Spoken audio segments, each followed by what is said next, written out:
So, hey Taurus, my name is Chris, and this is your beautiful reading for whenever you freaking find it in 2026. Why? Because 2026 is such a transformative year. There's the Queen of Wands and the Moon card, subconscious frequency and manifestation energy through passion. That's that combination, right? The Queen of Wands, totally knowing what she is passionate about and not suffering for your passion, but joyful, loving creation with your subconsciousness, right? So however you feel deep down, that has an influence on how you manifest stuff. There's the Ace of Pentacles and the Five of Wands.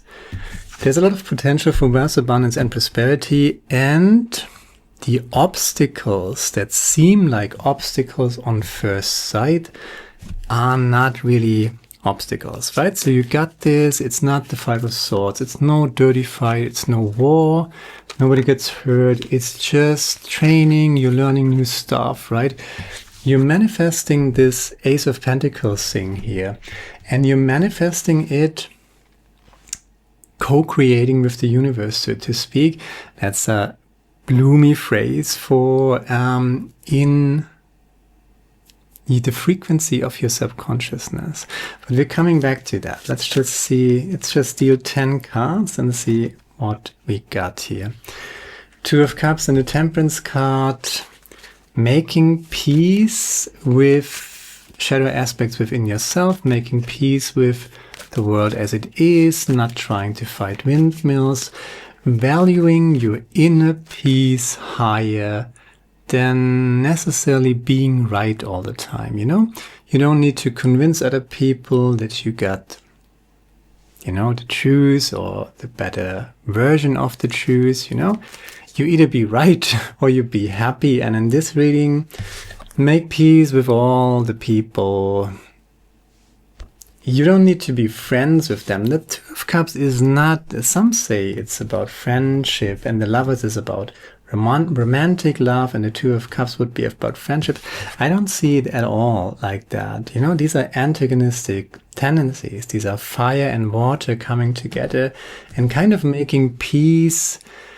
Because, you know, fighting is just too exhausting, so you're making peace. But, you know, water is not convincing fire that water is much better, and fire is not convincing water that it's all about fire, right?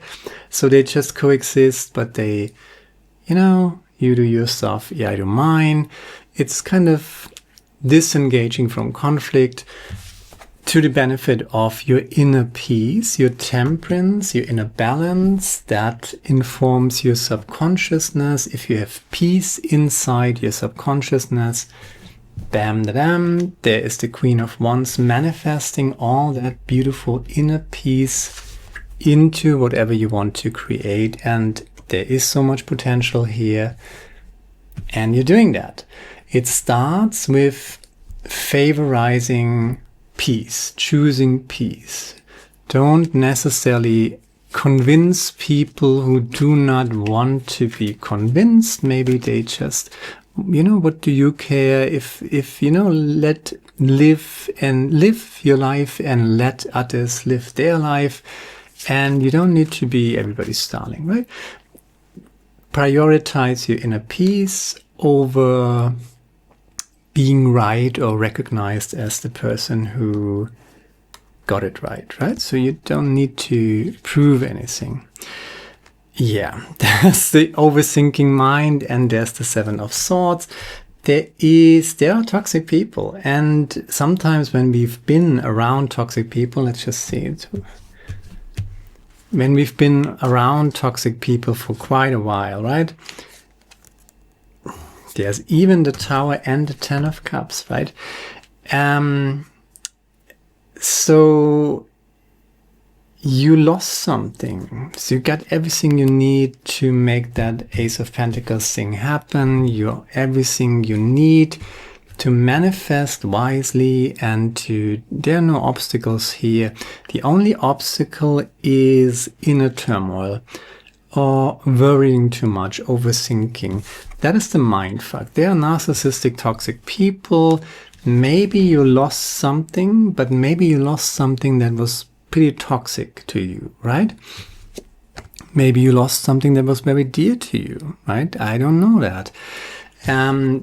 You think a lot of that. Sometimes you overthink about that, and there is definitely to that tower, there's definitely connected the narcissist of the tarot deck. So there was a mind fuck, there was a foul play involved into that. But you have a choice here. You want that 10 of Cups. The 10 of Cups is fortune after difficulty. So there's your difficulty and there's your fortune after difficulty. And in between is literally the narcissist who are trying to look at that, right? The narcissist is trying to draw your attention away from joyful, loving creation and from your big potential and your big goal, right? Into the conflict, back into overthinking, back into resentment and pain, lower frequencies of your subconsciousness. And whenever that happens, whenever you feel down, whenever you feel depressed, whenever you think about your losses more than your gains or your potential or what you want to create, then you're kind of cheating yourself. I mean, there is a phase for that, but there's a lot of Swords energy. There's no Cups energy. You might be emotionally connected to that tower. You know, you lost something, maybe a relationship, maybe career. You built something, but that structure was too tight, too narrow for you. It was limiting you. And you lost that, and there was foul play involved, that's for sure. And you sometimes overthink about that. And you know, oh my God, that was really shady, or is maybe really shady. Maybe it hasn't happened that long ago, right? So maybe you're still kind of occupied with your consciousness, with your mind, thinking about stuff. The narcissist wants to draw your attention to that which you lost, right? To your losses. But when I say the Two of Cups is not about friendship for me, the Two of Cups is about making peace with things that you cannot change. You can tell yourself all day long, oh, that tower was a too narrow structure, and you know, but maybe it was a fantastic structure, right? But you lost it anyway. Or you're losing it right now? Is there something like that happening? Or maybe it happened in the last 9 or 10 years, maybe since 2008. These are bigger developmental cycles, especially in 2026. And sometimes you go back into that, or you worry too much, you overthink. And the narcissist wants you. The narcissist is an energy vampire. The narcissist wants your intellect and your emotions in that direction. Lower frequencies, whether it's guilt, fear, shame, overthinking, dark imaginings, right? Overthinking in the sense that you know, catastrophize. Oh my God, this is what could happen and what did happen. And you know, that is not serving you. So make peace with whatever happened, no matter how shady it was. And that's what I mean. Two of Cups, antagonistic tendencies, fire and water. Fire will never cuddle with water. Sometimes they go together, you know, and then, but you know, these are two sides of the coin, right? And they are two sides, they don't fold into each other usually. So just allow the world and allow what happened, allow it to have happened, because it did happen if it happened, right? Don't try to change things that you can't change, and don't stress yourself thinking too much about that. Make peace with that and move on. There is your fortune after difficulty, and you're creating that fortune after difficulty. You're really manifesting that. All the obstacles are really not obstacles. You don't need to worry about them. That's the Five of Wands. That's more like learning something new, but it's not bad, right? And this potential here that you've got, you're manifesting that, but try not to use your passion to be angry or, overthink or circle around stuff that you cannot change. Use your energy, your fire, your manifestation, focus, everything. First of all, to clear your subconsciousness of that negative frequencies, guilt, fear, shame. Cultivate self-love, cultivate inner peace, make peace with whatever that tower moment has been for you in the last 10 years, 9 years, probably since 2008, that's for sure. Make peace with it and move on and choose inner peace over resentment and pain, right? And if you do that, you're cleaning your subconsciousness. And if you do that, and it's a daily practice to do that, and I do that personally through meditation and breathwork, so 10 seconds in, 20 seconds out, clears all the negative energy. And if you've never done it, do it for 5 minutes. You breathe in for 7 seconds and you breathe out for 14 seconds. 1 in, 2 out, whatever you can do. It varies from person to person what you can do, right? But you should really push it out. The out breath should be 2 times that of the in breath. That's how you cultivate your temperance, your inner peace. You're really choosing inner peace. And whenever you are in that funk, overthinking about stuff that you cannot change, thinking about stuff, oh my God, and that was so shady, and he did, she did, and said, and that.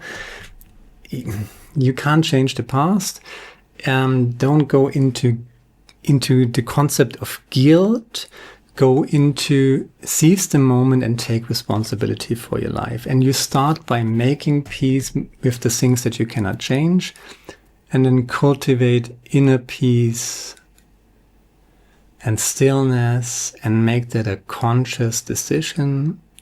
The daily practice, what I just said, breathwork, meditation. You can go for walks, you can go into your physical body, sport, whatever, right? Meditation, breathwork is pretty good when we're talking about subconscious frequency, moon card and the temperance card. And then you're manifesting. You're always manifesting from that frequency. And so you don't want to be in that frequency. You don't want to, if you have dealt with narcissists, toxic people, antagonistic people, don't behave like them. You're better than them. So you have to act accordingly. You have to raise your frequency, make peace with what you can't change. You cannot change these people, and you cannot change what happened. If narcissistic abuse happened to you, you can't change that. But you can take responsibility in the here and now to make peace with what you cannot change. And then by all means, change what you want to change. Go into that direction of your potential towards fortune after difficulty. 10 of Cups is one of the most beautiful cards in the entire tarot deck. That's a pretty good card, right? That's happiness, that's joy, literally fortune after difficulty. Don't worry about any obstacles. You got this. The 5 of Wands is you learn something new, but it's nothing to worry about, right? And that Tower moment, maybe it's a career, maybe it's a job, maybe it's a relationship, maybe it's someone in your family, maybe it is someone you identified as narcissistic in your inner circle. Maybe that person did some damage, maybe you lost something. And the Tower actually is a too narrow structure that was not good for you, but maybe you can't see it like that. But you don't need to see it like that, but you just have to be wise enough to allow the past to be the past and snap yourself out of that energy whenever you're in it. Physical exercise or meditation and breathwork, that helps all the freaking time. Come out of your shell, right? There's the Wounded Warrior with the 9 of Wands, and remembering joy. Remember joy. That's the 6 of Cups. and one in between, and there's the Page of Swords, of course. So you're burnt child here, right? You appear as someone. There's the Two of Cups again. By the way, bottom of the big deck is the Page of Pentacles. You get everything you need to make this work, to go into your Ten of Cups and to remember joy. Six of Cups, beautiful energy. You learned your lesson. Do not forget the lesson, right? You know how it works. Learn everything you can about narcissistic abuse, narcissism and narcissistic abuse. You're going to learn a lot on this channel. If you follow this channel, I've been through it. Maybe you've been through it. Maybe you're going through it. You know, guilt, fear, shame, anger, frustration, even hatred, that is the dark side. And you don't want to be that. You don't want to be like the narcissist. You don't want to become like the narcissist. So you have to make peace with the thing, with the world as it is. Even if you don't like it, you cannot change other people, but you can change yourself. You can choose inner peace over anger, over hatred, and cultivate that inner peace through meditation, through breathwork, to physical exercise. And then you learn something. You're no longer naive. You're going into the world. You got this, right? But you focus consciously onto joyful, loving creation. There's the Queen of Wands with the Page of Swords. You got your fire under control and you use it with your subconscious mind to manifest what you want. There's a lot of potential here, and that's where you end up in the Ten of Cups, fortune after difficulty. That's a beautiful reading. It's a little bit on the heavier side with the Tower and the Seven of Swords, but even with the Nine of Swords. Abundance Mandala, that's beautiful, right? Ten of Cups. And then we got Abundance Mandala. Prosperity, that sounds good, right? As you meditate upon this beautiful mandala, notice how its pulsating energy draws your attention to its light-filled center. Feel the frequencies and colors flow through your body, mind, and soul. Life is magical, right? Keep your focus on whatever you are doing at the present point in time.